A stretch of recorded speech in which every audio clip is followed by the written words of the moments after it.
हो रहे हैं, वो कभी रहते थे और अभी नहीं है। क्यों नहीं है?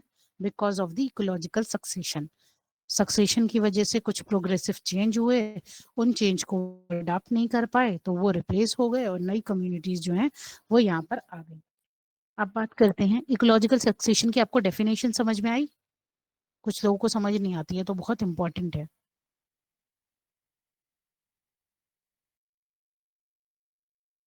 आ रही है?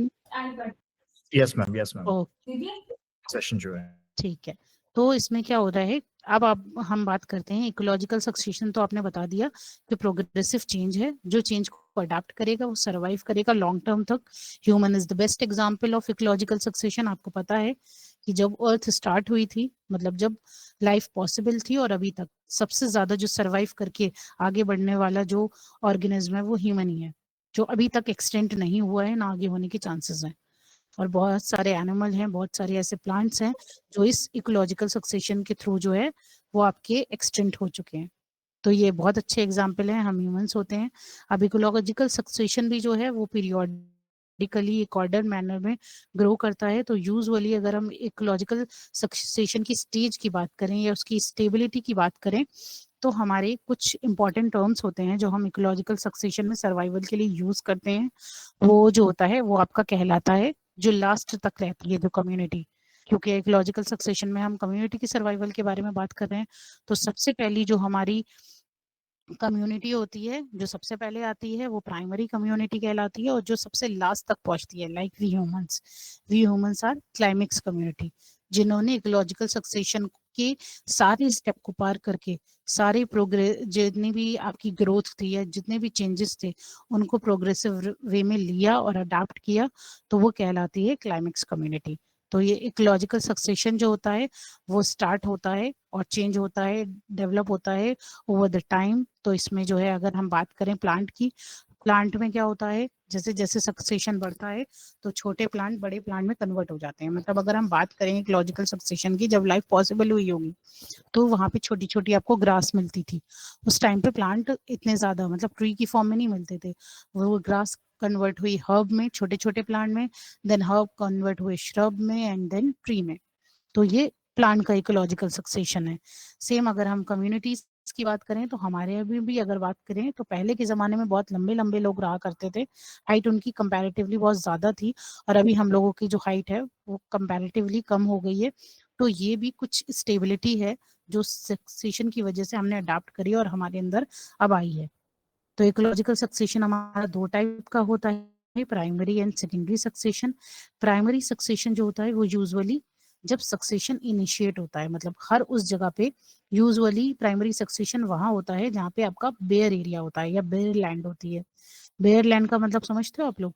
बंजर जमीन, जहाँ पे कोई भी कम्युनिटी का फॉर्मेशन को जो सपोर्ट नहीं करती है, तो वो ऐसे ही जगह पे होता है प्राइमरी सक्सेशन, जहाँ पे बिल्कुल न्यू एरिया होता है, बेयर एरिया होता है, जहाँ पे लाइफ जो होती है वो पॉसिबल नहीं होती है। तो यहाँ पे सबसे पहले जो है ऐसी जगहों पे इकोलॉजिकल कम्युनिटी स्टेब्लिश होती है, यूजुअली बाय प्लांट और एनिमल्स।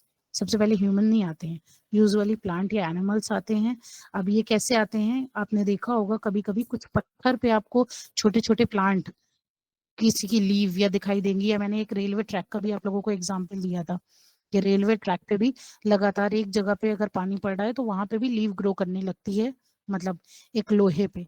वो किस वजह से होता है, वो उनके लिए वही बेयर एरिया है। तो रॉक सरफेस पे जो आपकी लैंडस्लाइड के बाद या आपका वॉल्केनिक इरप्शंस के बाद जो है क्या होता है, रॉक सरफेस पे जो छोटे छोटे प्लांट आते हैं जो आपके पत्थर पे जो है वो कर लेते हैं, उनको हम लोग बोलते हैं प्राइमरी सक्सेशन, या आप बोल सकते हो उनको प्राइमरी कम्युनिटी। तो ये एक मॉडल ऑर्गेनिज्म की तरह आते हैं और वो क्या करते हैं, वहीं पे लाइफ को पॉसिबल बनाते हैं। फिर उसके बाद हमारे प्राइमरी सक्सेशन के बाद बहुत सारा इन्वेजन होता है, इन प्लांट का कॉलोनाइजेशन आता है, और उसकी वजह से जो है और अदर प्लांट धीरे धीरे आते हैं, उस जगह को इन्वेट करते हैं। मतलब अब किसी एक प्लांट ने लाइफ को पॉसिबल बनाया रॉक पे, तो और अदर कॉलोनीज आती हैं और अदर प्लांट और एनिमल आते हैं, वो उस जगह को इन्वेट करते हैं। इन्वेट करने के बाद वो अपनी कॉलोनीज बनाते हैं, अपने नंबर बढ़ाते हैं। और इसके लिए बहुत सारे अलग अलग मेथड होते हैं। जैसे अगर हम प्लांट की बात करें तो प्लांट चल के तो कहीं आ नहीं सकते, तो वो कैसे आएंगे, कि जब हवा चलती है तो हवा के थ्रू सीड का डिस्पर्सल हो गया पॉलिनेशन के थ्रू, तो वो सीड आके उस जगह पे आए जहाँ पे रॉक पे एक छोटा सा प्लांट था और उन्होंने क्या किया वहाँ पे ग्रो किया। तो यूजुअली ऐसे प्लांट जो ऐसे बेयर एरिया में या बंजर जमीन में ग्रो करते हैं वो यूजुअली लाइकेन होते हैं। लाइकेन एक ऐसे प्लांट होते हैं जो रॉक पे, पत्थर पे या बहुत ही एडवर्स कंडीशन होती है वहाँ पे वो इजीली ग्रो कर लेते हैं। इन्हें बस थोड़ा सा पानी चाहिए होता है, अगर पानी मिल जाए तो ये इजीली ग्रो कर लेते हैं। या कुछ फंगल कम्युनिटीज होती हैं कुछ जिनको सिर्फ पानी चाहिए या बहुत थोड़ा सा कुछ न्यूट्रिएंट चाहिए होते हैं, वो ग्रो कर जाते हैं। तो ऐसे कम्युनिटी जो प्राइमरी सक्सेशन में कंट्रीब्यूट करती हैं या जो कम्युनिटी स्टैब्लिशमेंट को इनिशिएट करती हैं, उन कम्युनिटी को हम लोग बोलते हैं पाइनियर कम्युनिटीज। यूजुअली हम किसी भी उसमें बात करें कम्युनिटी में तो लाइकेन जो होती हैं वो हमेशा सॉइल बिल्डर्स का काम करती हैं या प्रोड्यूसर का काम करती हैं, जिसकी वजह से कहीं पे भी किसी भी बेयर एरिया में लाइफ जो है वो पॉसिबल हो पाती है। तो जो फर्स्ट कम्युनिटी आती हैं वो प्राइमरी कम्युनिटी होती है, उनके बाद जितनी भी सारी कम्युनिटीज आएंगी वो इंटरमीडिएट कम्युनिटी कहलाती हैं, और जो लास्ट तक टिकी रहती हैं या दूसरों को रिप्लेस करके लास्ट तक रहती हैं उनको हम लोग बोलते हैं क्लाइमेक्स कम्युनिटी। तो प्लांट के रिस्पेक्ट में बात करें तो प्राइमरी कम्युनिटीज जो होती हैं वो मतलब पाइनियर कम्युनिटी जो होती हैं वो यूजुअली लाइकेंस होती हैं। लाइकेंस का काम ये तक होता है कि वो सॉइल का भी फॉर्मेशन कर देती हैं उस एरिया में, और जब अच्छी सॉइल आएगी तो ढेर सारे प्लांट ग्रो करने लगेंगे। प्लांट ग्रो करने लगेंगे तो उनको खाने के लिए एनिमल भी आएंगे, एनिमल आएंगे तो साथ साथ वो ह्यूमंस को भी लाएंगे। तो यही प्रोसेस होती है। तो प्लांट के रिस्पेक्ट में पाइनियर कम्युनिटी हमेशा लाइकेन होती है, और अगर क्लाइमेक्स कम्युनिटी की बात करें तो वो हमेशा ट्री होती है। और अगर हम ह्यूमंस की बात करें तो हम लोग ह्यूमंस हमेशा क्लाइमेक्स कम्युनिटी या इंटरमीडिएट कम्युनिटी में आते हैं। एनिमल भी सेम पैटर्न में ही आते हैं। तो जैसे जैसे उन रॉक्स के आसपास जो है और सारे छोटे मोटे प्लांट मॉसेस ऑसेस इकट्ठे होने लगते हैं तो वो सॉइल का फॉर्मेशन करने लगते हैं। जैसे ही सॉइल का फॉर्मेशन होता है तो आपकी जो ये प्राइमरी सक्सेशन होता है वो सीरियल स्टेज में कम जो है चेंज हो जाता है। सीरियल स्टेज जो होती है वो यूजुअली इंटरमीडिएट कम्युनिटी का फॉर्मेशन करती है। इसमें क्या होता है, अब सक्सेशन जो है वो स्टेब्लिश होने लगता है। हर टाइप की कम्युनिटी जो होती है वहाँ पे आने लगती है। अब क्या करते हैं, जब प्राइमरी सक्सेशन होता है तब तो एक ही कम्युनिटी आती है जिसको हम पाइनियर कहते हैं। अब जैसे जैसे हम इंटरमीडिएट सक्सेस जाते हैं इंटरमीडिएट कम्युनिटी में तो बहुत सारी कम्युनिटी आ जाती हैं। अब इसमें क्या करती हैं, ये कम्युनिटी आपस में एक दूसरे के साथ compete करती हैं कि कौन यहाँ पे रहेगा। compete किस किस चीज के लिए करती हैं, क्योंकि कम्युनिटी जस्ट इस्टेब्लिश हुई है, उसमें रिसोर्सेज बहुत लिमिटेड है, तो वो पानी के लिए, लाइट के लिए, मिनरल्स के लिए जो है वो कॉम्पीट करती हैं। तो जो इसमें सक्सीड कर जाती है या नंबर में बहुत ज्यादा होती है या नंबर में कम होने के बाद भी स्ट्रॉन्ग बहुत ज्यादा होती है, वो वहां पे रह जाती है। और जो आपकी जो स्लोअर होती हैं या जो वीक होती हैं कम्युनिटी वो जो है यहाँ से चली जाती हैं। तो क्या होता है, लाइकेन को रिप्लेस कर देते हैं आपके छोटे छोटे हर्ब एंड श्रब, और फिर ये हर्ब एंड श्रब जो होते हैं फाइनली इनके और ट्री के बीच में कंपटीशन होता है, और फाइनली जो होता है हमारा ट्रीज का फॉर्मेशन होता है। आप देख सकते हो ये होता है आपका सक्सेशन। प्राइमरी सक्सेशन जो होता है वो रॉक से स्टार्ट होता है, आप देख सकते हो रॉक से लेके एंड तक जाता है।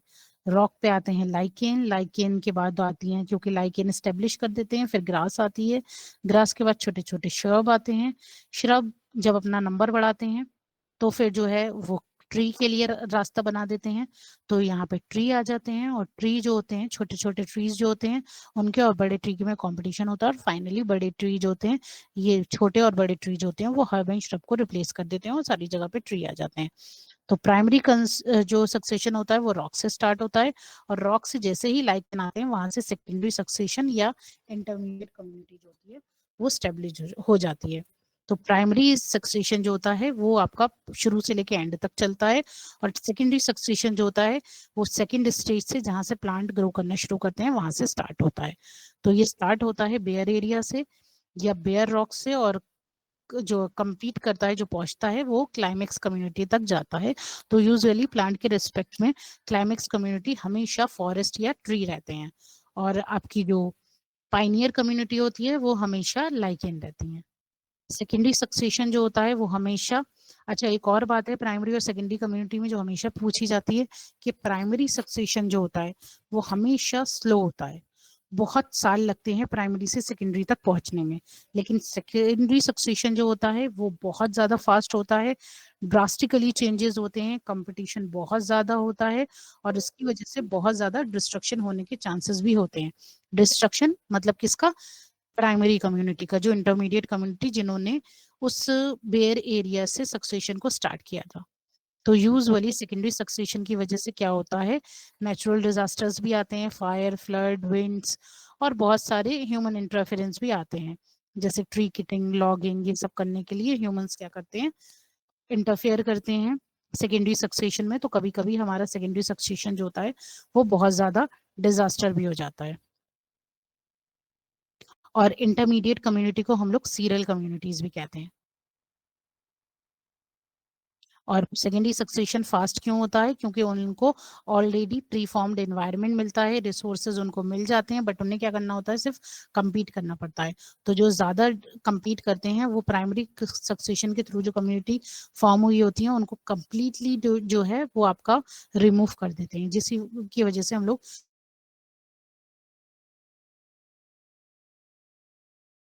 बहुत ज्यादा जो है वो होता है। अब इकोसिस्टम एंड ह्यूमन इंटरवेंशन वही है जो हम लोगों ने फर्स्ट चैप्टर में पढ़ा था, तो मैं इसको ज्यादा नहीं पढ़ाऊंगी आप लोगों को। आई थिंक ये अब कंप्लीट हो गया है, अब सीधे मेजर इकोसिस्टम पे जाएंगे। सक्सेशन आप लोगों को समझ में आया? Yes ma'am.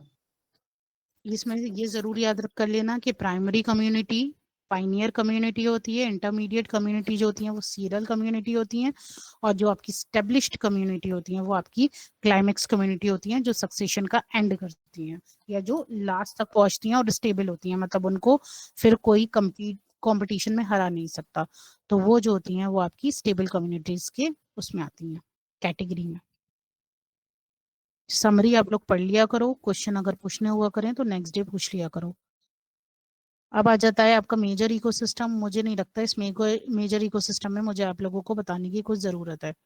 फॉरेस्ट के बारे में है कि फॉरेस्ट रिसोर्सेज क्या होते हैं, तो इसमें बहुत सारे फॉरेस्ट के टाइप बताए गए हैं कि मतलब जो होते नहीं, अलग अलग टाइप के आपको प्लांट मिलते हैं on the basis of weather, कि आपके जो टेम्परेट और ट्रॉपिकल रीजन्स होता है उसमें हर टाइप के प्लांट होते हैं। यूजुअली फूड कंटेनिंग प्लांट होते हैं, मतलब जितना भी सारा अनाज होता है, जो ग्रेन होते हैं, जो वेजिटेबल्स होती हैं, वो यूजुअली आपको ट्रॉपिकल और टेम्परेट रीजन्स में मिलती हैं।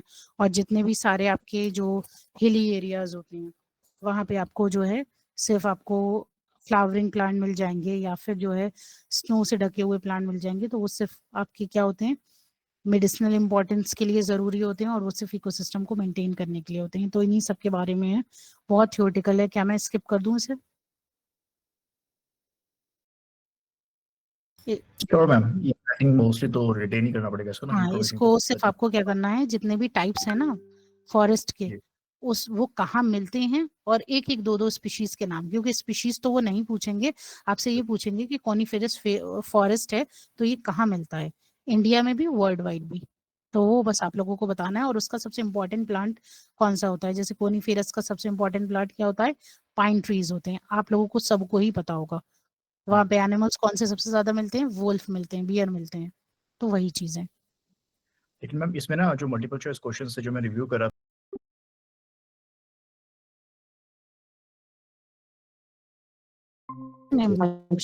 हाँ तो ये ये कुछ मैंने अच्छा, तो ट्री के ही पूछ रहे होंगे आई थिंक, एनिमल के तो नहीं पूछे होंगे। एनवायरमेंटल स्टडीज है तो ट्री के बारे में ही पूछा होगा। आई थिंक लास्ट ईयर एक क्वेश्चन था उसमें डेजर्ट का जो एक स्पीसीज होती है वल्चर का, एक वो था बंगाल, बंगाली उसका name, I am not sure what. Bengal tiger. No no not the Bengal tiger, vulture, hmm. Vulture का नेम था आई थिंक, वो ईगल का वल्चर का नेम था इसी में। तो थोड़ा ट्रिकी था मतलब इसमें ना, आई थिंक ये कुछ ऐसा है, ढंग से पढ़ना पड़ेगा बट इसको। मुझे ऐसा लगता है नहीं, एक दो आप अवॉइड भी कर सकते हो, ये क्वेश्चन आप स्किप करो, इसमें बहुत टाइम टेकन है। आप जब उसके नहीं हो बायोलॉजी के तो आप इतना ज्यादा नहीं याद कर सकते, और मैं बोलूंगी इसमें टाइम भी वेस्ट करने की जरूरत नहीं है। हाँ ये भी ठीक है। बिल्कुल भी आप याद मत करो। हाँ, ये कितने होंगे, मुश्किल से 2 या 3 क्वेश्चन, तो उसमें हमें क्यों टाइम वेस्ट करना, जिसपे हम हाँ मैक्सिमम स्कोर कर सकते हैं हम वो करेंगे। एग्जैक्टली, ये भी ठीक है। हाँ, इसको बिल्कुल रहने देना, ये आपको कुछ जरूरत नहीं है। बस हाँ, यहाँ पे आपको क्या करना है, जैसे कोनिफेरस फॉरेस्ट है तो यूजुअली कोल्ड रीजन होता है, तो यहाँ पे एक प्लांट यूजुअली अगर हम बात करें कोनिफेरस की, तो आपने देखा होगा वो तिकोने वाले पाइन ट्रीज ही मिलते हैं वहां पे सबसे ज्यादा। और वोल्फ और बियर जो होते हैं वो वहाँ के सबसे ज्यादा मिलने वाले एनिमल्स हैं। तो बस उन दोनों के बारे में आपने याद कर लिया। टेम्परेट डेसिडुअस फॉरेस्ट जो है उसमें मॉडरेट क्लाइमेट होता है, मतलब बहुत ज्यादा आपको ऐसा भी टेम्परेचर नहीं होगा, बहुत ज्यादा भी नहीं होगा, वो बहुत कम भी नहीं होगा। तो टेम्परेट और ट्रॉपिकल रीजन्स में हम लोग आते हैं। तो यहाँ पे इन्होंने इंडिया के हिसाब से भी और वहाँ वर्ल्ड वाइड भी बता दिया है कि कौन कौन से जो है वो टेम्परेट डेसिडुअस फॉरेस्ट में आते हैं। जैसे चाइना और जापान का एरिया, चिली एंड ऑस्ट्रेलिया का जो पार्ट है जिसमें थोड़ा मतलब एनुअल टेम्परेचर चेंज होता रहता है, तो वो और उनके एनिमल्स जो हैं, तो एक बार जैसे चेस्टनट हो गया, कॉटन वुड हो गई, वो सबसे ज्यादा मिलती है। हिमालयन रीजन जो होते हैं वो टेम्परेट डेसिडुअस फॉरेस्ट वहां पे मिलते हैं, सीडार के प्लांट मिलते हैं। तो ये सारे दो चार प्लांट के नाम आप याद कर लोगे और उसमें रीजन्स कौन से आते हैं। टेम्परेट जो होते हैं वो एवरग्रीन फॉरेस्ट होते हैं, जिसमें क्लाइमेट जो होता है वो हर टाइप का होता है, वार्म भी होता है, ड्राई भी होता है, समर भी होता है, कूल भी होता है, मतलब रेनी सीजन से लेके समर विंटर स्प्रिंग सारे सीजन्स आपको यहाँ पे मिलते हैं। तो यहाँ पे सबसे ज्यादा मिलने वाला प्लांट जो होता है वो मैपल होता है, ब्रॉड लीव्स मिलती हैं, ये सारी चीजें हैं, लिजर्ड, रैबिट, डियर, ये सारे प्लांट मिलते हैं। रेन फॉरेस्ट नाम से ही पता चल रहा है टेम्परेट रेन फॉरेस्ट है, तो यहाँ पे रेन बहुत ज्यादा होगी। तो एक दो इससे क्वेश्चन पूछे जाते हैं। आई डोंट थिंक सो इसको बहुत ज्यादा डीप में पढ़ने की जरूरत है। फॉरेस्ट की इम्पोर्टेंस सबको पता है, हम लोग डे वन से जब से ये स्टार्ट किया है पढ़ रहे हैं। कंजर्वेशन के लिए यही है, एफॉरेस्टेशन करना है, ज्यादा से ज्यादा प्लांट लगाने हैं और डिफॉरेस्टेशन को रोकना है। तो वही सारी चीजें हम लोगों को इसमें पढ़नी है। फिर आ जाता है आपका ग्रासलैंड इकोसिस्टम। इकोसिस्टम भी हम लोग काफी डीप में हम लोग लास्ट क्लास में पढ़ चुके हैं, तो वो भी बहुत ज्यादा इंपॉर्टेंट नहीं है। हाँ, डेजर्ट इकोसिस्टम में आप लोगों को जो हम लोगों ने इकोसिस्टम के बहुत सारे एग्जांपल्स पढ़े थे, तो डेजर्ट इकोसिस्टम में आपके प्रोड्यूसर तो हमेशा प्लांट ही रहेंगे। तो प्लांट की एक दो स्पीशीज, तो जितने भी कांटेदार प्लांट है वो डेजर्ट इकोसिस्टम का पार्ट होते हैं। इसमें आपका कैक्टस और ये जितने भी सारे प्लांट्स होते हैं, यूफोरबिया की स्पीशीज जो होती हैं वो सारी आ जाती हैं। तो जितने भी ये स्पाइक कंटेनिंग प्लांट्स होते हैं आप उनको यहाँ पे वो कर सकते हो। क्योंकि ये ड्राई लैंड है तो इसमें यूजुअली हम लोग क्या करते हैं, डेजर्ट इकोसिस्टम में पानी को बचाने की कोशिश करते हैं। तो जिन भी प्लांट में स्पाइक्स होते हैं वो लीफ के थ्रू ट्रांसपिरेशन को रोकते हैं, अभी जो हम लोगों ने वाटर साइकिल में पढ़ा था। तो ट्रांसपिरेशन को रोकेंगे तो पानी को ज्यादा से ज्यादा स्टोर करेंगे। तो इसकी वजह से जितने भी कांटेदार प्लांट हैं वो आपकी डेजर्ट इकोसिस्टम का प्रोड्यूसर होते हैं। और एनिमल आप लोगों को पता ही है, इसमें यहाँ पे स्नेक्स भी मिलते हैं आपको, वो थोड़े से रेप्टाइल्स की जितनी भी सारी स्पीशीज हैं वो आपको डेजर्ट में मिलती हैं। उसमें भी क्योंकि आपके जितने भी स्नेक या जितने भी रेंगने वाले जो आपके एनिमल्स होते हैं उनकी स्किन जो होती है वो बहुत ज्यादा मोटी होती है, तो वो हाई टेम्परेचर को रेजिस्ट कर पाते हैं। और रोडेंट भी आपको डेजर्ट इकोसिस्टम में मिलेंगे। तो इसमें प्राइमरी, सेकेंडरी और टर्शियरी कंज्यूमर में यही सारे आ जाते हैं। रैट आ जाते हैं, स्नेक्स आ जाते हैं, कुछ वल्चर्स भी आ जाते हैं, ये आपके टर्शियरी कंज्यूमर्स में आ जाते हैं। तो ये सारी मिलती हैं स्पीशीज।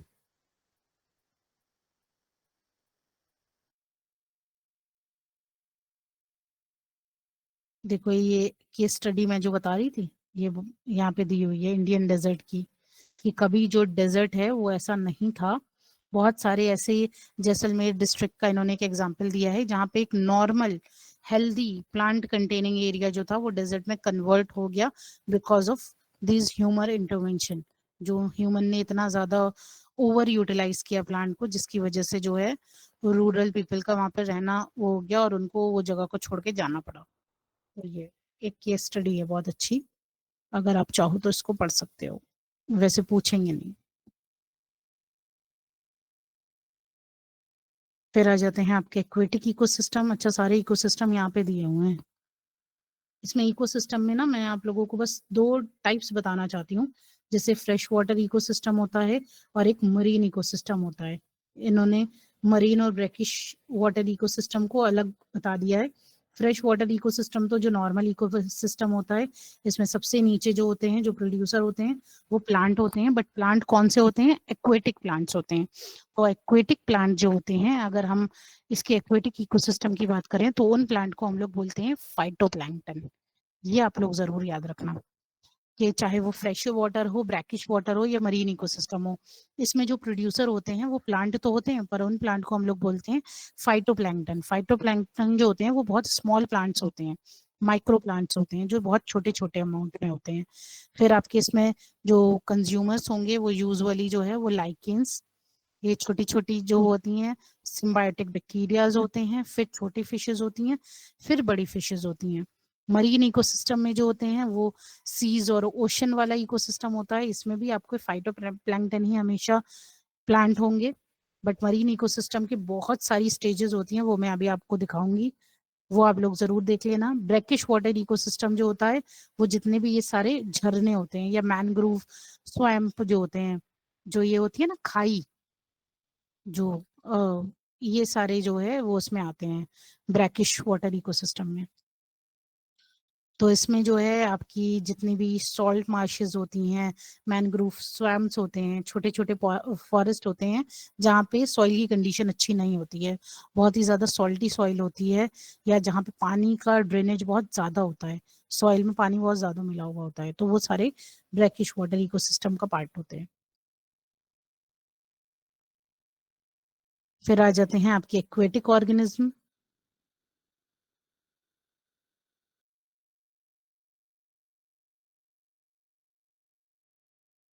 ये लाइफ साइकिल है एक्वेटिक इकोसिस्टम की, जो मैंने बताया था, प्लैंकटन और फाइटोप्लैंकटन, पेरीफाइटन, न्यूस्टन, जो आपके एयर और वाटर में अटैच रहते हैं, तो वो उन सारे एनिमल्स के बारे में इतना डिटेल में पूछते नहीं है।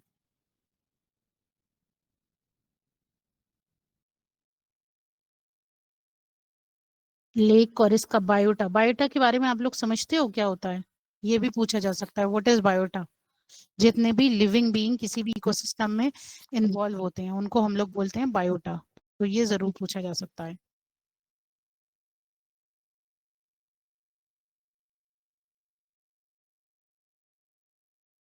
एक्वेटिक इकोसिस्टम से रिलेटेड भी एक वो है, अगर मैं एकदम से आप लोगों के इससे वो हो जाऊं तो मैं फोन से ज्वाइन करूंगी, क्योंकि लैपटॉप बिल्कुल डिस्चार्ज होने वाला है।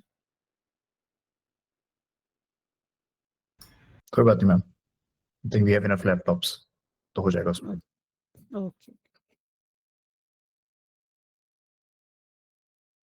एक आपका ये है इम्पाउंडमेंट्स, ये जो होते हैं वो यूजुअली आपका रिजर्वायर, जो हम लोग कभी कभी ऐसा होता है ना कि कुछ आसपास जो डैम बना देते हैं या वैले बना देते हैं, उनको हम लोग जो है इस इम्पाउंडमेंट्स की कैटेगरी में रखते हैं।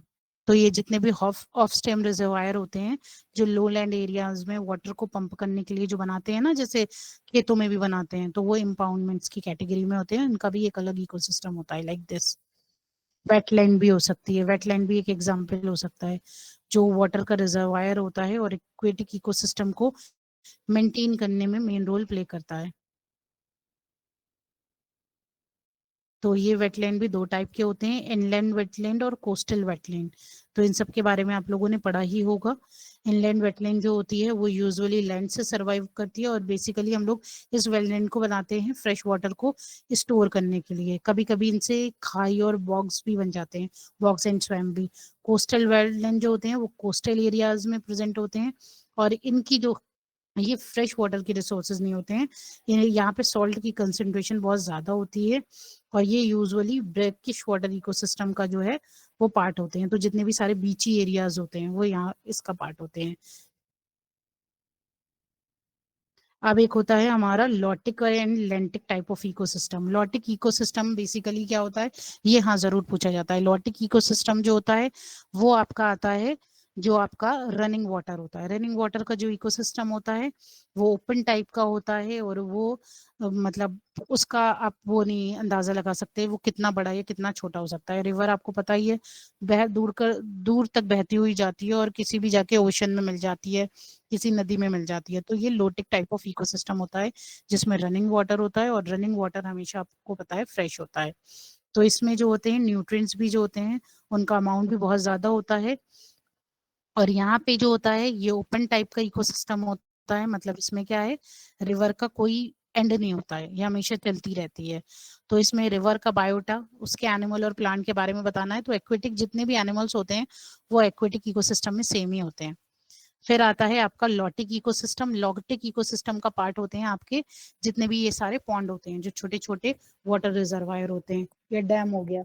इसमें वाटर क्या होता है, एक जगह पे जहाँ पे आप स्टोर करके रखते हो, या कोई भी रिजर्वायर, वेटलैंड हो गया, स्वैम्प हो गया, ये सारी चीजें आपकी लॉटिक इकोसिस्टम में आती हैं, जिसमें जो वाटर बॉडीज होती हैं वो क्लोज टाइप की होती हैं, एक पर्टिकुलर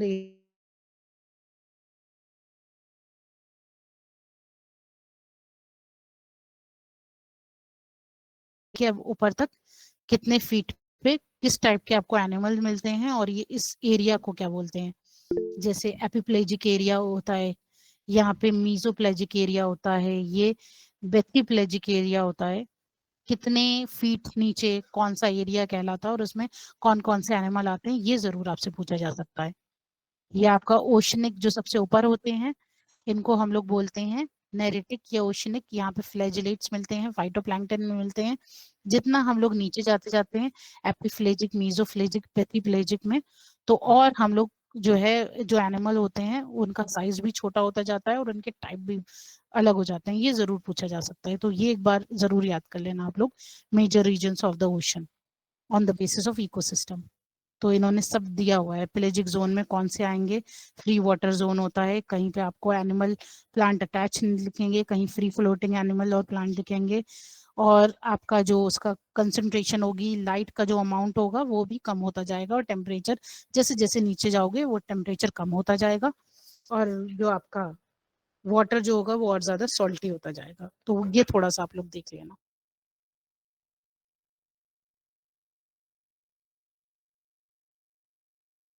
ये जो मैंने अभी बताया था ये उसका बायोटा है, लिटरल जोन का क्या होता है, नेरेटिक ओशनिक जोन का क्या होता है, पेलेजिक जोन का, बेंथिक जोन का, जितने भी सारे हैं। ये एस्टुअरीज हैं, मतलब जो मुहाना होता है जहाँ से झरना हमारा होता है, इनका एक अलग इकोसिस्टम होता है, इसके भी बायोटा। बाकी एक्वेटिक इकोसिस्टम के बायोटा सेम ही रहते हैं, फाइटोप्लैंक्टन प्रोड्यूसर रहेंगे हमेशा, वेजिटेशन फिर बनेगा, फिर एल्गी आ जाती हैं, फिर एपिफिटिक प्लांट्स आ जाते हैं, मतलब जो आधे पानी के अंदर आधे पानी के बाहर रहते हैं। फिर उसके बाद आपके ओयस्टर, क्रैब्स और ये सारी जितने भी सी एनिमल्स होते हैं वो आ जाते हैं, और सबसे एंड में आती हैं वहां पे फिशेस, और उसमें जो आपके टर्शरी कंज्यूमर होंगे या टॉप कंज्यूमर होंगे वो हमेशा वेल ये होंगी। तो एक्वेटिक इकोसिस्टम का सेम ही रहता है।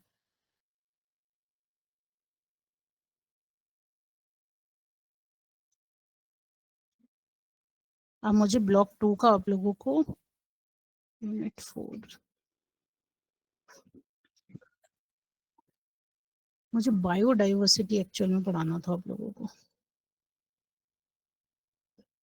लैंड एंड वाटर रिसोर्सेज आप लोग एक बार जो है पढ़ लेना, अगर इसमें कोई डाउट हो तो आप लोग मुझसे पूछ लेना, ये तो मैं पढ़ा चुकी हूँ ना। हाँ, सेम ही चीज को दोबारा रिपीट किया गया है।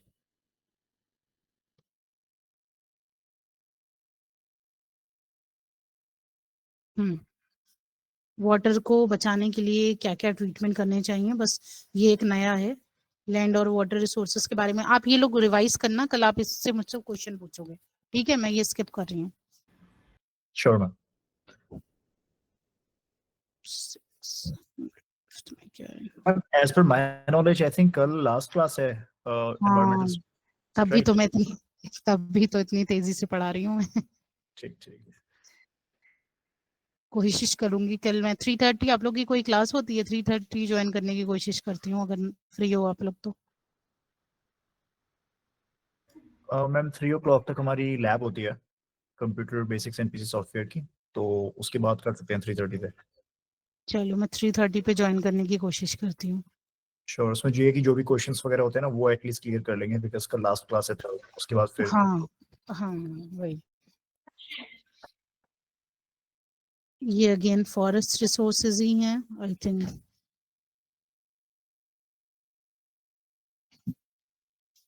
ये सब आप लोगों को पता ही है, थियोरेटिकल है।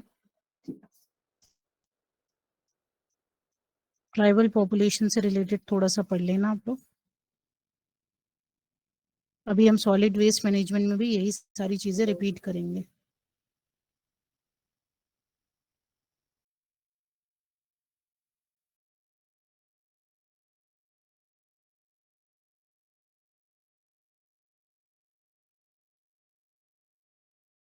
मैं फोन से ज्वाइन करने जा रही हूँ, मेरा लैपटॉप बिल्कुल बंद होने वाला है। तब आप लोग कोई ये बायो यूनिट 6 आपके ब्लॉक 2 की आप इसको ओपन कर लो, ठीक है? Sure ma'am.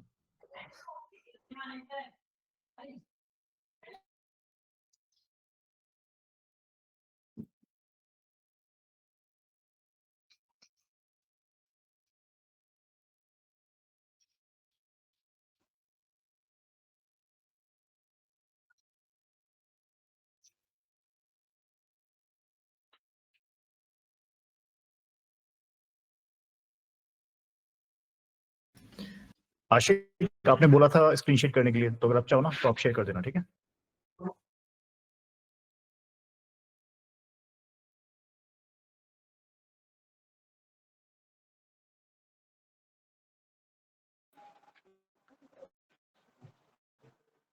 इसका कोई ग्रुप व्हाट्सएप ग्रुप है तो सेंड कर दो ना। वैष्णवी व्हाट्सएप ग्रुप है, मैं चेक करता हूँ, रुको शेयर करता हूँ लिंक आपको। ओके।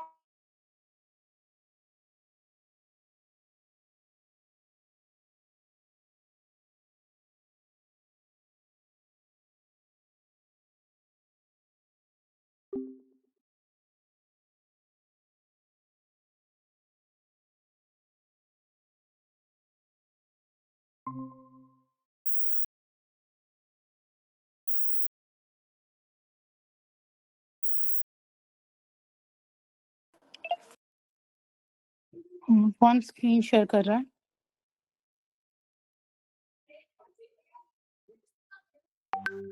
Block 2 chapter 6।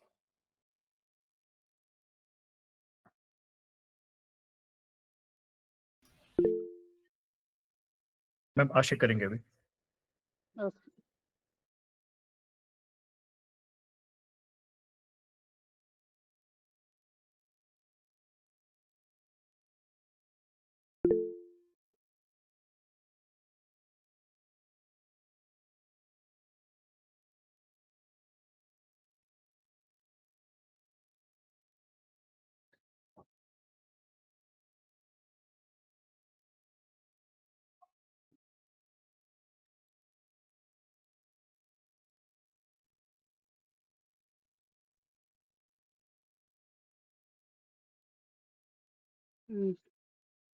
सबको आई होप दिखाई दे रहा हो। Yes it's visible. Yes ma'am. Yes ma'am. Okay,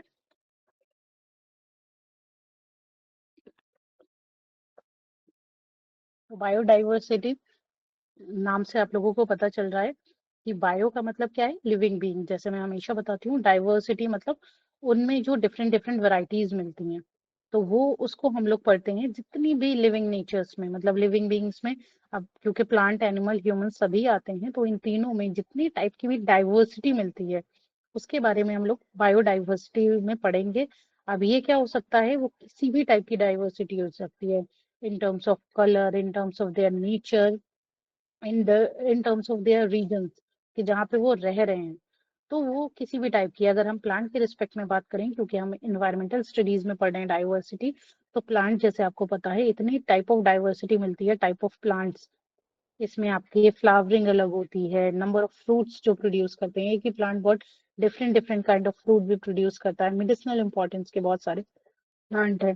तो अगर हम टेक्निकल टर्म में बायोडाइवर्सिटी की डेफिनेशन की बात करें, तो यूजुअली वेरिएबिलिटी, डाइवर्सिटी क्या है, वेरिएबिलिटी है, variability among living organism from all sources including inter alia, terrestrial, marine and other aquatic ecosystem and the ecological complexes of which they are part of.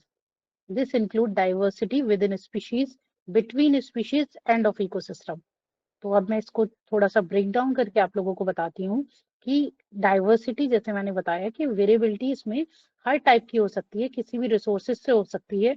कि अगर हम इकोसिस्टम की बात करें तो टेरेस्ट्रियल, मरीन इकोसिस्टम से कितना डिफरेंट होता है। अगर हम मरीन और मतलब एक्वेटिक इकोसिस्टम में भी बात करें तो marine and fresh water ecosystem एक दूसरे से कितना डिफरेंट हो सकता है। इकोलॉजिकल कॉम्प्लेक्सेस जिसका वो पार्ट है वो कितने डिफरेंट हो सकते हैं।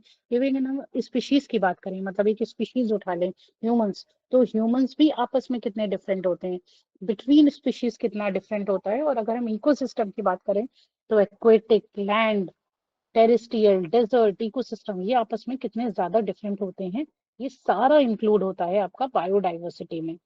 तो अगर हम इंडिया की बात करें तो आपको पता है बहुत ही डाइवर्सिटी रिच कंट्री है in terms of colour, religion, आपका जो है प्लांट्स की जो वेराइटीज हैं, एनिमल की जो वेराइटीज हैं, स्पीशीज हैं, उन के बारे में हम लोग जो है ये बायोडाइवर्सिटी में पढ़ते हैं। अब बात आ जाती है आपकी लेवल ऑफ बायोडाइवर्सिटी की। बेटा नीचे करना। लेवल ऑफ बायोडाइवर्सिटी में बेसिकली अगर हम बात करें तो इसमें हम लोग दो टाइप की डाइवर्सिटी को यहाँ पे पढ़ते हैं। एक तो जेनेटिक डाइवर्सिटीज पढ़ते हैं, सॉरी 3 लेवल्स पढ़ते हैं, जेनेटिक, स्पीशीज और इकोसिस्टम वाइज हम डाइवर्सिटी को पढ़ेंगे। जैसे अगर हम बायोडाइवर्सिटी की बात करें तो ये अगेन बहुत ही ब्रॉड टर्म है, तो ये एक साथ तो इसको पढ़ा नहीं जा सकता, तो फर्दर हम इसको डिवाइड करेंगे जेनेटिक, स्पीशीज और इकोसिस्टम वाइज डाइवर्सिटीज में। तो ये जो 3 लेवल हैं ये बेसिकली जो है हमारे किसी भी बायोडाइवर्सिटी की हेरिडिटरी इंफॉर्मेशन, मतलब जेनेटिक इंफॉर्मेशन से लेके आगे उनमें क्या क्या चेंजेस आएंगे, क्या उनके वो हो सकती है, रिचनेस हो सकती है, क्या वेराइटीज आगे और डेवलप हो सकती हैं, इन सबके बारे में बताएंगे। तो यूजुअली डाइवर्सिटी किसी भी एनिमल या प्लांट या ह्यूमंस में क्यों आती है, वही इकोलॉजिकल सक्सेशन की वजह से। इकोलॉजिकल सक्सेशन की वजह से जो हमारे प्राइमरी लेवल पे जब अर्थ फॉर्म हुई थी उस टाइम पे जो एनिमल या ह्यूमंस या प्लांट हुआ करते थे उन्होंने अपने आप को चेंज किया सर्वाइव करने के लिए। तो जैसे जैसे वो सर्वाइव करते गए उनमें कुछ कुछ चेंज आते रहे, वो पहले से चेंज हो गए। तो जितने ज्यादा वो चेंजेस हुए वो एक नई वैरायटी, एक नई स्पीशीज में वो डेवलप होते गए। तो अगर हम बात करें इसकी, सबसे पहले एग्जांपल ले लेते हैं। बेटा कौन रिप्रेजेंट कर रहा है, थोड़ा सा नीचे जाओ जेनेटिक डाइवर्सिटी पे। हम्म, थोड़ा सा यहाँ लेफ्ट में ले लो। बस बस बस बस, लेफ्ट का मतलब है ये मुझे हाफ ही पेज दिखाई दे रहा है। तो सबसे पहले हम लोग, क्योंकि लेवल ऑफ डाइवर्सिटी जो है उसको ये 100% पे है ना, इसको थोड़ा सा शॉर्ट कर दो, 75 पे कर दो तो पूरा आ जाएगा। अब आ जाएगा। हाँ, तो सबसे पहले हम लोग बात करते हैं जेनेटिक डाइवर्सिटी की। जेनेटिक से आपको अगर हम बात करें तो जेनेटिक का मतलब है कि आपकी हेरिडिटरी, आपकी डीएनए में कुछ चेंज हो रहा है। तो अगर डाइवर्सिटी को आपको पढ़ना भी है या डाइवर्सिटी को आपको डाइवर्सिटी रिच किसी ऑर्गेनिज्म को स्टोर भी करना है तो जेनेटिक डाइवर्सिटी जो है वो फंडामेंटल करेंसी होती है किसी भी डाइवर्सिटी की। मतलब क्या है कि एक तो नॉर्मली मैंने बताया कि अडेप्टेशन से हम लोग अपने अंदर कुछ चेंज करते हैं। कुछ चेंजेस क्या होते हैं, जैसे अभी आप लोगों ने देखा होगा बहुत सारी वेजिटेबल्स अगर आप ऑनलाइन ले रहे हो या स्टोर पे जाके भी ले रहे हो तो भी आप देखते हो कि दो टाइप की आजकल वेजिटेबल्स आने लगी हैं। एक नॉर्मल वेजिटेबल, एक बोलते हैं कि हाइब्रिड वाली है। तो वो हाइब्रिड कैसे पॉसिबल हुई, because of this genetic diversity. तो जेनेटिक डाइवर्सिटी को हम लोग फंडामेंटल करेंसी बोलते हैं डाइवर्सिटी की, जो यूजुअली वेरिएशन के लिए रिस्पॉन्सिबल होती है। मतलब किसी वजह से हमें लग रहा है कि ये स्पीशीज एक्सटिंक्ट होने वाली है तो हम उसके जेनेटिक में कुछ चेंज कर दें जिसकी वजह से उस स्पीशीज में कुछ ऐसी जो है उस स्पीशीज में डिफरेंट डिफरेंट वेराइटीज आ जाए। अच्छा, यहाँ पे स्पीशीज और वैरायटी के बारे में पता करना बहुत जरूरी है कि स्पीशीज क्या होती है। जैसे प्लांट है तो प्लांट एक जीनस हो गया, उसकी स्पीशीज क्या हो गई, जैसे ये मैंगो, मैंगो एक स्पीशीज हो गई जो प्लांट के अंदर है। अब मैंगो की जो डिफरेंट अलग अलग किस्म आती हैं उनको हम लोग बोलते हैं मैंगो की वेराइटीज। तो मैंगो की जो इतनी सारी वेराइटीज आती हैं वो सबसे बड़ा एग्जाम्पल है आपका जेनेटिक डाइवर्सिटी का, जो विद इन अ स्पीशीज हो रहा है और हमें उसकी वजह से बहुत डिफरेंट डिफरेंट वेराइटीज मिल रही हैं। वेराइटी विद इम्प्रूव्ड वर्जन, मतलब पहले का अगर हम मैंगो बात करें और अभी जो इतने सारे जो है जेनेटिक डाइवर्सिटी के बाद जो हमें मैंगो मिलता है उसका टेस्ट, उसका टेक्सचर, उसका साइज, कलर सब बहुत ज्यादा डिफरेंट भी है और बहुत इम्प्रूव्ड भी है। तो यूजुअली जेनेटिक डाइवर्सिटी जो है वो अलाउ करती है किसी भी स्पीशीज को एनवायरमेंटल चेंजेस को अडाप्ट करने में। जैसे अगर हम बात करें कि अगर किसी वजह से मतलब इकोलॉजिकल सक्सेशन हो रहा है और जो है एनवायरमेंट में बहुत सारे चेंजेस आ गए, मतलब कोई हम मैंगो की वैरायटी की बात करें तो वो बरसात आने पे सबसे अच्छा ग्रो करता है। लेकिन किसी भी वजह से रेनफॉल नहीं हो पाई या लोअर रेनफॉल हुई, टेम्परेचर बहुत ज़्यादा हाई हो गया, तो उस केस में वो हमारी वो स्पीशीज मैंगो की ग्रो नहीं करेगी। बट अगर हमने उसके अंदर जेनेटिक कुछ चेंजेस कर दिए उसके डीएनए में, तो क्या हुआ, वो लोअर रेनफॉल को भी, कम पानी को भी अडाप्ट कर लेगी, हायर टेम्परेचर को भी अडाप्ट करके अपने बेस्ट पॉसिबल वे में ग्रो करेगी। तो ये होती है आपकी जेनेटिक डाइवर्सिटी, जिसको आप मैनुअली कर सकते हो। दूसरी होती है आपकी species diversity. Species diversity basically जो होती है वो डिफरेंशिएट करती है बिटवीन स्पीशीज। जैसे अगर हम बात करें दो स्पीशीज की, कि कोई भी प्लांट है उसकी एक वैरायटी डोमेस्टिक भी होती है, एक वाइल्ड भी होती है, तो ये दो डिफरेंट स्पीशीज हैं। प्लांट एक ही है लेकिन उसकी दो स्पीशीज हैं, एक डोमेस्टिक है एक वाइल्ड है। तो ये सबसे विजिबल कंपोनेंट होता है आपका डाइवर्सिटी का। तो इसमें स्पीशीज जो होता है वो यूजुअली आपका डिफर करता है इन टर्म्स ऑफ कि आपका ऊपर से क्या दिख रहा है, विजिबल फॉर्म में क्या दिख रहा है, और अंदर से उसके अंदर बायोलॉजिकल डाइवर्सिटी क्या है on the basis of the area जिसमें वो ग्रो कर रही है। तो स्पीशीज डाइवर्सिटी जो होती है वो यूजुअली हमें जो है, मतलब इसमें जो स्पीशीज में जो डाइवर्सिटी होती है वो यूजुअली हमें बहुत सालों के बाद दिखाई देती है। मतलब हम देख रहे हैं कि ये दो स्पीशीज हैं जो सेम दिखाई दे रही हैं, बट उसके अंदर बहुत सारे मिलियन ईयर्स अगो जो है उनमें बहुत सारे चेंजेस हुए होंगे, जिसकी वजह से एक स्पीशीज जो है वो वाइल्ड लाइफ टाइप की है और एक जो है वो डोमेस्टिक उसमें है। जैसे अगर हम बात करें इंसेक्ट की, इंसेक्ट और माइक्रो ऑर्गेनिज्म सेम ही स्पीशीज में आते हैं, कीड़ों की रेंज में इंसेक्ट में ही आते हैं, बट क्या होता है अबंडेंट अमाउंट में है, बहुत ज्यादा हमारे उसमें प्रेजेंट होते हैं। अगर हम पर उनके कलर और टेक्सचर की बात करें तो ये जो है वो डिफरेंट होते हैं। तो बहुत सारी यहाँ पे देखो जैसे टेबल भी दी हुई है, non species of flora and fauna. Flora and fauna basically क्या होता है, फ्लोरा मतलब माइक्रो ऑर्गेनिज्म, छोटे छोटे जो एनिमल हैं या इंसेक्ट आते हैं, सॉरी फ्लोरा में प्लांट आ जाते हैं छोटे छोटे, और फौना में आपके एनिमल आ जाते हैं। तो ये आप देख सकते हो ऑलमोस्ट 4500 स्पीशीज थी एनिमल एनिमल की बहुत साल पहले, और 10,000 के करीब बर्ड्स की स्पीशीज थी, एम्फीबियंस जो अर्थ और पानी दोनों पे रह सकते हैं, 12,000 इनकी स्पीशीज थी, फिशेस की इतनी स्पीशीज थी, इतनी आपकी इंसेक्ट की थी जिनको हम इनवर्टिब्रेट्स कहते हैं, इतनी सारी, ये सारी वायरस की, बैक्टीरिया की, ये सारी आपकी स्पीशीज थी। अब जैसे जैसे हमारा इन्वायरमेंट चेंज होता गया, इनसे और ज्यादा स्पीशीज जो है उनकी सिंथेसिस होती गई, जो देखने में तो इन जैसी लगती हैं, बट अगर हम इंटरनल इनकी मॉर्फोलॉजी देखें या इंटरनल इनका स्ट्रक्चर देखें तो ये ज्यादा इम्प्रूव फॉर्म में है एज कम्पेयर टू वो स्पीशीज जो पहले प्रेजेंट थी। बाकी देखने में सेम है, हर चीज में सेम है। बेटा और नीचे करो।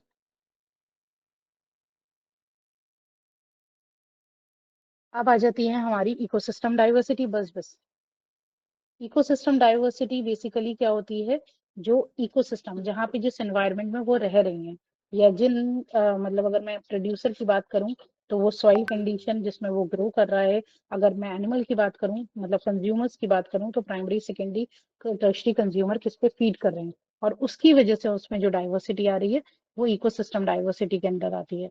तो इसमें बेसिकली जो है डिफरेंट या वेरिएशन आता है on different type of ecosystem. जैसे अगर हम बात करें एनिमल प्लांट और माइक्रो ऑर्गेनिज्म की, सेम ही फिजिकल एनवायरनमेंट में एक दूसरे से इंटरेक्ट कर रहे हैं, वाटर मिनरल्स वही सारी चीजें ले रहे हैं, ग्रुप ऑफ ऑर्गेनिज्म भी, नाम भी सेम है।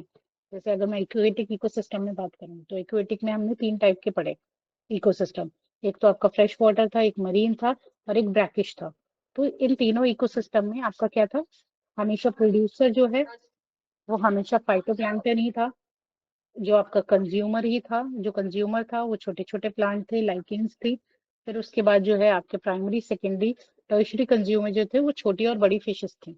But the type of fishes जो आपके फ्रेश वाटर में थी, जो आपके मरीन में थी, जो ब्रैकिश में थी, वो चेंज हो गई, उनका साइज चेंज हो गया। तो ये डाइवर्सिटी उनमें किस वजह से आई, इकोसिस्टम की वजह से, जहाँ पे वो ग्रो कर रहे हैं।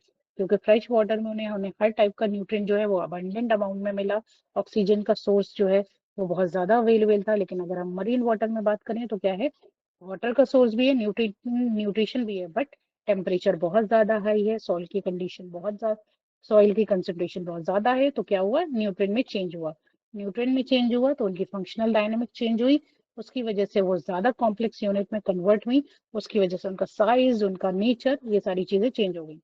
मतलब एनिमल चेंज है बट इकोसिस्टम में डाइवर्सिटी की वजह से न्यूट्रिएंट की क्वालिटी और रिक्वायरमेंट जो है वो डिफरेंट हो गया।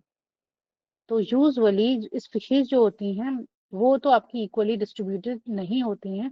कुछ इकोसिस्टम भी होते हैं, जैसे अभी हम लोगों ने बात करी थी फॉरेस्ट इकोसिस्टम में कि ट्रॉपिकल रेन फॉरेस्ट हो गया, कोरल रीफ हो गई,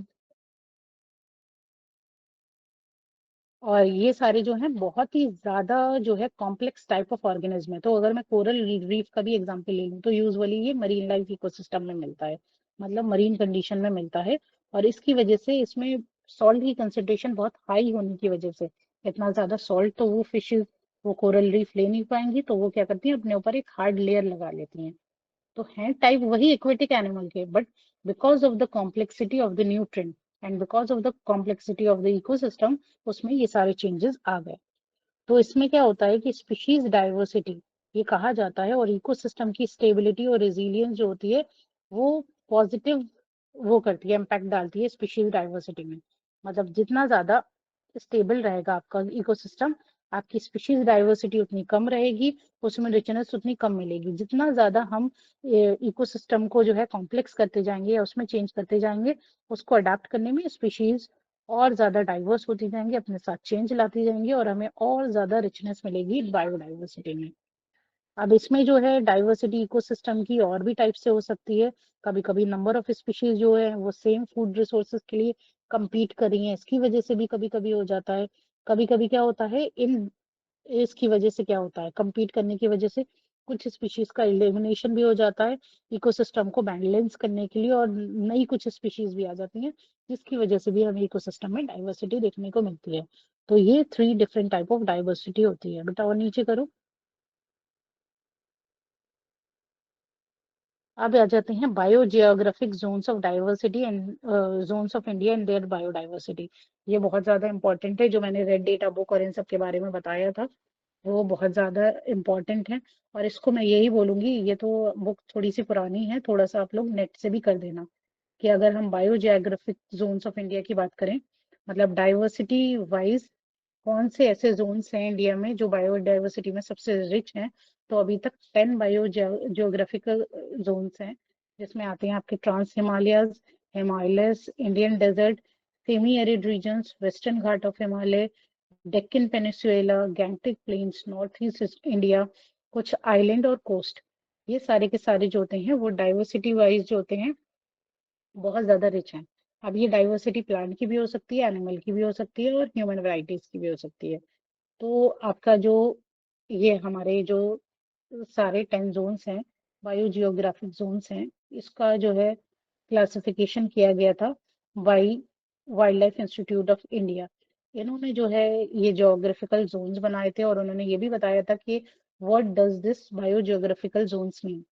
तो उन्होंने क्या करा था, मेजर स्पीशीज की ग्रुपिंग कर दी थी जोन वाइज, कि उसमें फिजिकल, क्लाइमेटिक और हिस्टोरिकल कंडीशन की वजह से क्या जो है चेंजेस आते हैं। अब जैसे हम लोग हिमालयस और गैंगटिक प्लेन्स की बात करें, तो इसमें क्या होता है, यूजुअली जो होते हैं ये आपस में बहुत पास पास हैं, लेकिन अगर हम इसकी उसकी बात करें बायोडाइवर्सिटी की, तो वो बहुत ज्यादा डिफरेंट होता है। थोड़ा सा और नीचे, थोड़ा सा और नीचे जाना, जोन्स पे थोड़ा सा ऊपर। तो जैसे अभी हम जोन 1 में बात करें, ट्रांस हिमालयस, ये जरूर पूछा जाता है क्वेश्चन कि आपका ट्रांस हिमालयस में कौन कौन से वो आते हैं, एरिया कितना कवर करता है, कभी कभी अगर बहुत ज्यादा टफ आएगा, वरना सिर्फ यही पूछेंगे इस जोन्स में आते कौन कौन से पार्ट हैं, और अगर हम वाइल्ड लाइफ बताएं तो उसमें किस में डाइवर्सिटी सबसे ज्यादा देखने को मिलती है, और प्लांट में कौन कौन सी वेराइटीज आपको ट्रांस हिमालयस में यह पूछी जाएंगी। जैसे वेस्टर्न घाट के बारे में बहुत ज्यादा पूछा जाता है, तो ये सारा पूछा जा सकता है। तो लद्दाख और स्पीति वैली वाला जो आपका एरिया है वो ट्रांस हिमालयाज रीजन में आता है। और इसमें अगर हम टोपोग्राफी की बात करें, टोपोग्राफी भी देखनी पड़ती है कि रीजन में मतलब कैसा टेम्परेचर रहता है, कितने स्क्वायर फीट है ये अर्थ सी लेवल से, वो सारी चीजें भी आपको बतानी पड़ती हैं, बट ये ऑब्जेक्टिव में नहीं पूछा जाएगा। लद्दाख और स्पीति वैली का जो रीजन होता है वो ट्रांस हिमालय में आता है। और इसमें अगर हम वाइल्ड लाइफ स्पीशीज की बात करें, तो इसमें बहुत सारी ऐसी स्पीशीज भी मिलती हैं जो हमारे इकोसिस्टम, क्योंकि टेम्परेचर जो है यूजुअली थोड़ा सा हाई रहता है, तो यहाँ पे कुछ सारी स्पीशीज जो है वो एंडेमिक स्पीशीज की कैटेगरी में भी आती हैं। मतलब एंडेमिक स्पीशीज का मतलब क्या है, इंडेंजर्ड स्पीशीज, जो आपका खत्म होने वाली हैं। और ये ट्रांस हिमालय जो है इंडिया से लेके थोड़ा सा पाकिस्तान और तिब्बत साइड भी जाता है। इसमें शीप की आपको बहुत सारी वेराइटीज मिलेंगी। शीप मतलब एक स्पीशीज है, इसकी बहुत सारी वेराइटीज मिलेंगी। गोट की बहुत सारी कम्युनिटीज मिलेंगी, मतलब इतनी ज्यादा कम्युनिटीज मिलेंगी होल वर्ल्ड से ज्यादा। मतलब अगर आप वर्ल्ड वाइड कहीं पे भी देख लो तो उसमें सबसे ज्यादा स्पीशीज यहाँ पे मिलेंगी। कुछ ऐसी स्पीशीज भी हैं आपकी शीप की जो बहुत ज्यादा डिस्टिंक्ट है, मतलब उसकी वैरायटी ऐसी हैं जो और कहीं नहीं मिलती हैं। इसके अलावा कुछ ग्रेजिंग कम्युनिटीज भी मिलती हैं याक की, कुछ आपको गधे की भी वैरायटीज मिलती हैं, आइबेक्स भी मिलते हैं, तिब्बतन एंटीलोप भी मिलते हैं। इसके अलावा कुछ हार्बीवोर्स भी मिलते हैं जो सिर्फ और सिर्फ एनिमल प्लांट पे डिपेंड करते हैं अपने उसके लिए। लियोपर्ड की बहुत सारी वैरायटीज मिलती हैं, इंडियन वोल्फ मिलते हैं, बहुत वो जंगली कैट जो होती हैं जिनको पालास कैट बोलते हैं वो मिल जाती हैं, फॉक्स की वैरायटीज मिल जाती हैं, कुछ स्मॉलर एनिमल्स भी मिलते हैं, मरमोट मिल जाते हैं यहाँ पे। तो ये सारी हैं। इसमें से जो आपकी पालास कैट है वो एंडेमिक उसके एरिया में आती है, मतलब ये स्पीशीज जो है वो बहुत कम हो गई हैं इस रीजन में। तो आप ये सब बता सकते हो कि वोल्फ की वैरायटी ट्रांस हिमालयज में मिलती है, पालास कैट की मिलती है, लियोपर्ड मिलता है, गोट की बहुत सारी स्पीशीज मिलती हैं। ये सारी आपको ट्रांस हिमालयज रीजन में मिलती हैं। नेक्स्ट आ जाओ, नीचे कर दो बेटा, बस बस। अब आ जाता है हिमालय का रीजन। तो अगर इसमें हम अपनी वाइल्ड लाइफ स्पीशीज की बात करें तो यहाँ पे आपको जो है जो सब ट्रॉपिकल फुटहिल्स होता है वहां पे आपको जो चीर के जो पेड़ होते हैं वो बहुत ज्यादा मिलते हैं। और टेम्परेट एरियाज जैसे जैसे हम लोग थोड़ा सा ऊपर जाते हैं तो उस केस में हमें जो है जैसे जैसे थोड़े से ऊपर चले जाते हैं तो वहां पे आपको मैपल के प्लांट्स बहुत ज्यादा मिल जाते हैं, वॉलनट, ओक के प्लांट सबसे ज्यादा आपको पता है हिमालय रीजन में ही ओक के प्लांट मिलते हैं, ब्लू पाइन मिलते हैं, वो जो आपके फर्न होते हैं फर्न बहुत ज्यादा मिलते हैं। तो इस हिमालय रीजन में आपको पता है जितना भी सारा आप माउंटेन पे चढ़ते जाते हो तो वहां पे बहुत सारे मेडिसिनल प्लांट मिलते हैं जो यूजुअली जो होते हैं अगर हम देखेंगे तो ये प्लांट क्या होते हैं, लंबे तो ज्यादा होते हैं लेकिन एरिया वाइज ज्यादा नहीं फैले होते हैं। तो जितने भी ये सारे प्लांट होते हैं, पाइन वाले चीड़ के प्लांट हो गए, ओक के प्लांट हो गए, वॉलनट के प्लांट हो गए, वो सारे आपको हिमालयस रीजन में मिलते हैं। वहां पे ट्रांस हिमालयस में आपको वाइल्ड लाइफ स्पीशीज बहुत ज्यादा मिली थी और यहाँ पे आपको प्लांट की स्पीशीज बहुत ज्यादा मिलती हैं। नेक्स्ट बेटा, फिर आ जाता है, एक मिनट एक मिनट, थोड़ा सा ऊपर, पीछे पीछे थोड़ा सा। हम्म अगर हम बात करें तो यहाँ पे भी आपको हिमालयन रीजन में भी एंडेमिस जो है वो बहुत सारे प्लांट और उसका मिलता है। इसमें कुछ ऐसी स्पीशीज हैं जो इंडेंजर्ड स्पीशीज की कैटेगरीज में आती हैं because of high altitude region, और हम लोगों ने इनको बायोजियोग्राफिकल जोन में बेसिकली डिवाइड ही इसलिए किया है कि हमें इन सारी स्पीशीज को, ये बहुत रेयर टाइप ऑफ स्पीशीज है और इनको प्रोटेक्ट करना बहुत जरूरी है क्योंकि ये वर्ल्ड वाइड और कहीं पे नहीं मिलती हैं। अब इंडियन डेजर्ट का तो आप लोग भी मुझे बता सकते हो कि कहाँ पे सबसे ज्यादा स्पीशी इंडियन डेजर्ट में आपको सबसे ज्यादा कौन कौन से प्लांट और एनिमल मिलते हैं।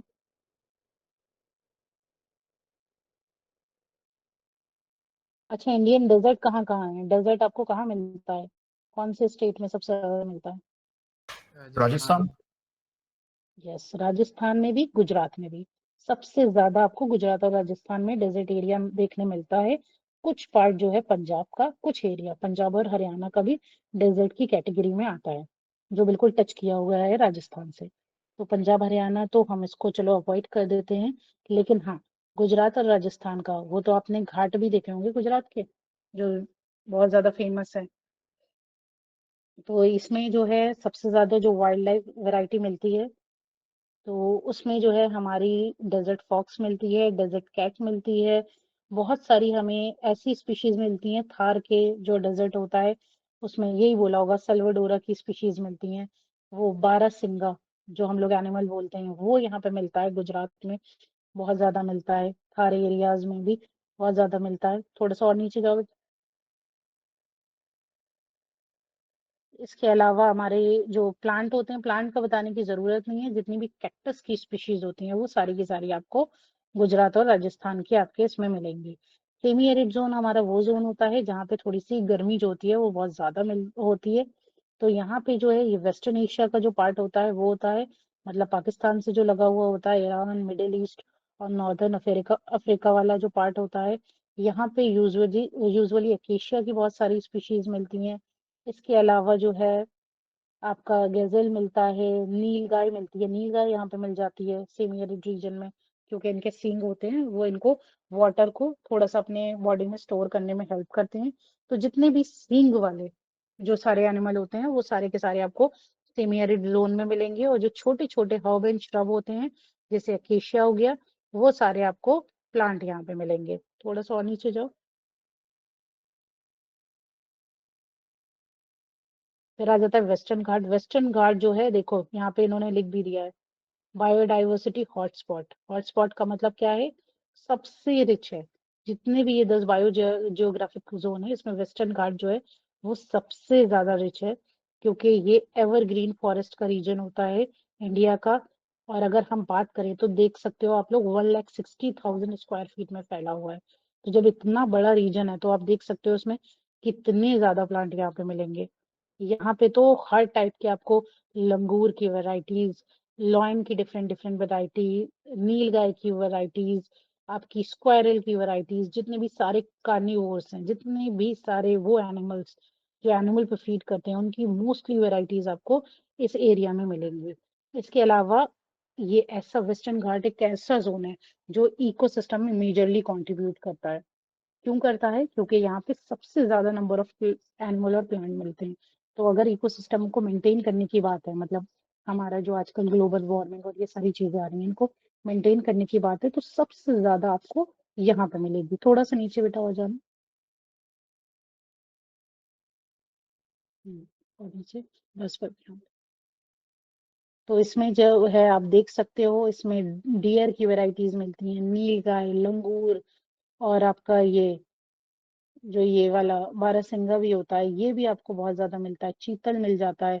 इसके अलावा फिर डेक्कन पेनिनसुला का जो जोन होता है, ये भी जोन जो है इंडिया का लार्जेस्ट पार्ट को कवर करता है। ऑलमोस्ट 43% जो टोटल मास है, टोटल लैंड मास है, जहाँ पे आपके प्लांट है। तो ये डेक्कन पेनिनसुला का जो पार्ट होता है, वो यूजुअली वो करता है। और इसके तो बहुत सारे ऐसे एनिमल और प्लांट की वैरायटीज हैं जो आज तक डिस्कवर भी नहीं की गई हैं। मतलब कुछ ऐसे एनिमल भी यहाँ पे मिलते हैं जिनके बारे में हमें पता नहीं है। तो बहुत सारी ऐसी प्लांट की भी स्पीशीज हैं जो अभी तक डिस्कवर नहीं हुई है। डियर की बहुत सारी वैरायटीज मिलती हैं, ब्लैक बग यहाँ पे मिलता है। इसके अलावा एलिफेंट की बहुत सारी वैरायटीज मिलती हैं, वाइल्ड बफेलोज मिलती हैं। ये उड़ीसा, मध्य प्रदेश और महाराष्ट्र वाले एरिया में, बिहार, उड़ीसा, कर्नाटका का जो रीजन होता है, ये सारे के सारे आपके डेक्कन पेनिनसुला में मिलते हैं। और इसमें ये सारी मोस्टली जितने भी सारे एनिमल्स हैं, उनकी वैरायटीज आपको वेस्टर्न घाट और डेक्कन पेनिनसुला में मिलती हैं। गैंगटिक प्लेन की अगर हम बात करें, तो इसमें भी गैंगटिक प्लेन में, क्योंकि ये सारा वो वाला गंगा वाला रीजन जो है कवर करता है, तो इसमें वेजिटेशन बहुत अच्छा मिलता है। यहाँ पे जितने भी सारे मेडिसिनल इंपॉर्टेंस के प्लांट होते हैं, वो मिलते हैं। थोड़ा सा बेटा नीचे करना। अगर हम इसकी वाइल्ड लाइफ की बात करें, तो यहाँ पे वो जो चिंकारा हिरन होता है, वो मिलता है। इसके अलावा क्रोकोडाइल की बहुत सारी वैरायटी मिलती है, क्योंकि ये बहुत ज्यादा एरिया नदी से कवर होता है ना। घड़ियाल मिलते हैं यहाँ पे। जितने भी सारे हमारे क्रोकोडाइल्स की जो वैरायटीज होती हैं, डॉल्फिन, कैक्टिन डॉल्फिन जो होती है, वो यहाँ पे बहुत ज्यादा रिच अमाउंट में मिलती है। और ये वाला जो गंगा का रीजन होता है ना, यहाँ पे जो आपका पानी जो होता है, वो भी काफी ज्यादा प्योर होता है। तो इस वजह से भी यहाँ पे जितने भी एक्वेटिक एनिमल्स होते हैं, उनमें बहुत ज्यादा आपको रिचनेस देखने को मिलेगी। फिर जोन 8 जो होता है, वो नॉर्थ ईस्ट इंडिया का होता है। इसमें आपका जो ये इंडो मलेशिया और इंडो चाइनीज रीजन जो होता है, वो आता है। यहाँ पे आपको ब्रह्मपुत्र वैली वाले जो जोन है, वो भी मिलता है। तो यहाँ पे जितने भी सॉल्टेड कंडीशन में जो ग्रो करने वाले प्लांट हैं, वो सारे मिलते हैं। तो यहाँ पे राइनोसोर्स मिल सकते हैं आपको, बफेलो मिल सकते हैं, डियर मिल सकते हैं। डियर की बहुत सारी वेराइटीज मिलती हैं, हॉग मिल जाते हैं यहाँ पे। इसके अलावा एलिफेंट की बहुत सारी पॉपुलेशन यहाँ पे आप लोगों को मिल जाएगी। थोड़ा सा और नीचे करना। अब आ जाता है द आइलैंड। इसमें जो ये सारे जो वो होते हैं ना, अंडमान निकोबार, लक्षद्वीप, पोर्ट ब्लेयर, ये वाला जो सारे रीजन्स होता है, वहां पे मिलते हैं। इसमें जो प्लांट और एनिमल की स्पीशीज होती हैं, वो यूजुअली, अगर हम उनके स्ट्रक्चर वाइज देखें, तो वो यूजुअली डिफरेंट होते हैं। इसमें जितने भी प्लांट और एनिमल होते हैं, एक्चुअल में ये जो आपके एरिया जो होता है ये तो बहुत कम होता है। अच्छा, मैथ का क्लास है, ठीक है, कोई प्रॉब्लम नहीं है, मैं कल कंटिन्यू कर लूंगी। थोड़ा सा मुझे रेड डेटा बुक के बारे में भी बताना है इस चैप्टर में। ठीक है बच्चों, लीव कर दो आप लोग। Okay, thank you ma'am. Ma'am attendance मैंने ले ली थी उस टाइम लैपटॉप में। एंड वैष्णवी और पूछा था ना कि ग्रुप है कोई, तो ग्रुप नहीं है व्हाट्सएप का हमारे इस एनवायरमेंटल